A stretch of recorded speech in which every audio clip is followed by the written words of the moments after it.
Well, as U.S. lawmakers look to regulate the digital asset space, a couple of bills, as I mentioned, have been proposed that could have enormous consequences for the U.S. blockchain industry.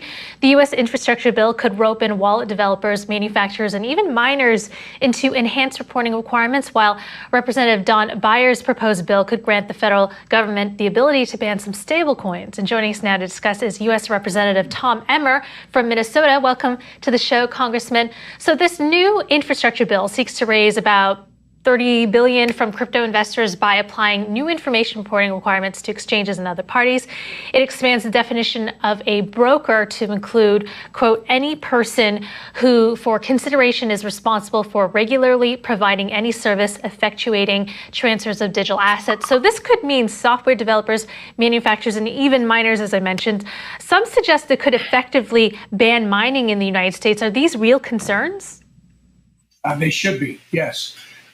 First off, there's another version of it this morning. The one that you're referring to, my understanding was expanding the net. The new one is trying to define certain things, but they both have the same impact. They will serve, if this is the approach that the Senate and ultimately the House decide to take, they will be frustrating innovation in this country and potentially sending entrepreneurs looking for places other than the United States of America to start these new and wonderful opportunities. Congressman Emmer, we had the decentralized exchanges. How are they going to be affected in all of this? When you define what a broker is, it's not really a place. It's not really a person. It's software just doing all these kind of things. How are they affected by these new rules? And why not define what a broker is in a way that comports with reality? So, Lawrence, it's a great question. But first, let's start with the fact that you've got a infrastructure bill, which arguably should not even be related to this area. This is a desperate attempt by a bunch of senators to try and find revenue from any source they can. And quite frankly, if it weren't for a couple of years back when they violated this, the old rule that it has to be related to the area that you're working on, they broke into the finance area by taking, I think it was of the 6% that banks get for keeping cash on deposit with the Fed, they took approximately 3% of that to start paying for infrastructure. This is that same concept now. And the problem you've got is they want to cast as broad a net as possible, Lawrence. I think you should be really concerned about the fact, I think Christine mentioned miners to begin with, but let's talk about peer-to-peer. You and I could be doing a peer-to-peer transaction, and somehow we might fall within the definition that they're expanding. So now we're going to be responsible for not only new registration requirements potentially, but a whole truckload of regulators that are going to be coming down on us, right? Where are you going to do business, Lawrence? You're going to look for another place where it's more clear, there's clarity, and there's opportunity, and that won't be the United States of America if they move forward with this type of a framework. Well, Congressman, just if I understand correctly, are you saying that crypto should not be in this bill at all, or do you have specific revisions that you are recommending? I don't think we should be paying for a major infrastructure, Emily, with cryptocurrency. I disagree with that. If you look at this, and it's early, granted, it just came out last night, but my understanding is you're going to try to pull about $28 billion in revenue out of the crypto space. And really, the only thing that's arguably related would be broadband expansion across this country, which I think they've given about $65 billion to. So I have problems with that. I have problems with, okay, you're going to do that. How does that impact a peer-to-peer relationship where we've already got these arguments about stable coins and who's got jurisdiction over stable coins? It's going to open up a whole new Pandora's box, which I think the problem you have, Emily, when you do this is more regulators get involved. It seems like they all want a piece of it. The more regulation causes opportunity to leave our shores. Congressman, you mentioned stablecoins, and Representative Don Beyer's bill could grant the federal government the ability to ban some stablecoins and require digital assets and securities to comply with anti-money laundering, record-keeping, and reporting requirements. I'm just wondering your thoughts on this bill, this very comprehensive bill introduced by Representative Beyer, and the likelihood of passage of this one, as well as the crypto-related provisions in the infrastructure bill. Yeah, look. Don Beyer hasn't been involved in this space at all that I know of. We've never had a conversation about it. And all of a sudden, he comes out with this proposal that would give the Fed complete control over creating a federal central bank digital currency with all kinds of related authority to it. Look, this to me is the China model wrapped up in red, white, and blue. This is a constitutional republic. We're supposed to be able to exercise our freedoms. China's using this to collect information on their citizens, and they're trying to exert control over them. It's a huge mistake to go this route, and I find it very interesting that Don Beyer, who really has no history of working in this area, has suddenly taken an interest.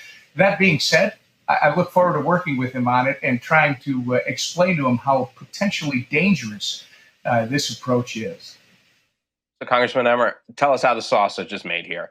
When did Don Beyer get involved with crypto? Like, who pulled him aside and said, "Okay, here's what you're going to do. Here's a bill for you to throw your name on and get this going"? How did this bill develop?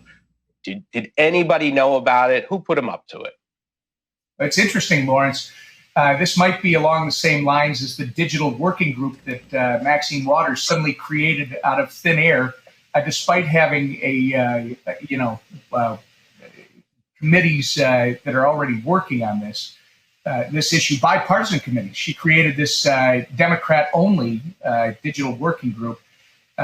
Perhaps that's where it came from.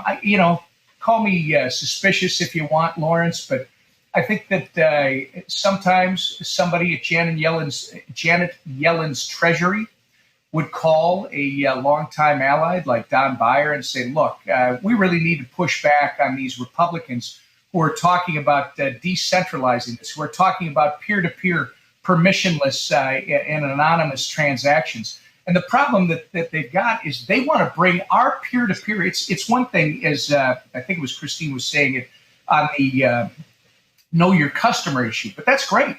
That applies to financial institutions. It should not apply to you and me, Lawrence, when we've got a peer-to-peer transaction.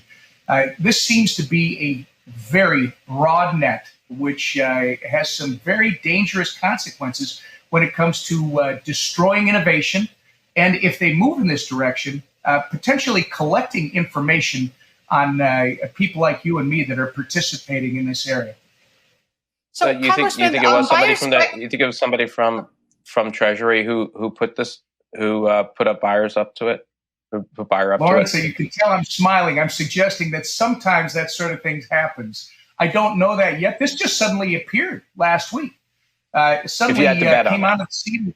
It was like, where did Don get this? Don has never participated in this. And I can tell you that members of the Bipartisan Blockchain Caucus and several of us that have been working in this area for now, getting on 5-6 years, if Don had an interest in this, I'm sure we would have had that conversation long before now. Congressman, so the Beyer bill, there's just so much in it. I mean, there's so many different suggestions in there. You're talking about the central bank digital currency, but is there any elements of the bill that you do support and that you do think would be good for the industry? And also, just like, how likely is this bill to even become a reality? That's a great question. I don't think it's very likely, but when human beings are involved, Emily, anything is possible. Look, the good news about this bill is it's bringing more people into the discussion. This is what we've been fighting for the last 5 or 6 years. It started out with crypto is just a passing fancy, and they related it to things that had happened in the past, Silk Road type stuff. They tried to give it this negative connotation. Guess what? Crypto is here to stay, and I think the Don Beyer bill is recognition that crypto is not going away. And so now we're going to have the real discussion. I wouldn't tell you that everything in that bill is a non-starter, We've just started to dig into what they're doing. You can tell, Emily, that I have some serious concerns about government getting involved in transactions between private citizens and demanding too much information on those transactions. So that's where I've started. But I'm going to tell you, I'm not going to paint with a broad brush and just say everything in the Don Beyer bill should be ignored and discounted because we haven't had Don participating in this space. No, to the contrary. I think this is a great thing, however it happened. You know, as Lawrence and I were having the discussion, who cares? Don Beyer has stuck his toe in the water. I would say to my other colleagues in Congress, come on in, the water's nice. We have to have this conversation, and we have to be really thinking proactively, because if we don't, the whole reason we have leaned in so hard into this space is because we are desperately concerned, and it really wasn't helped last night with the Senate's infrastructure bill, that they're going to put the wet blanket of government on this emerging industry and cause opportunities and investment to leave our shores. We just can't have that done.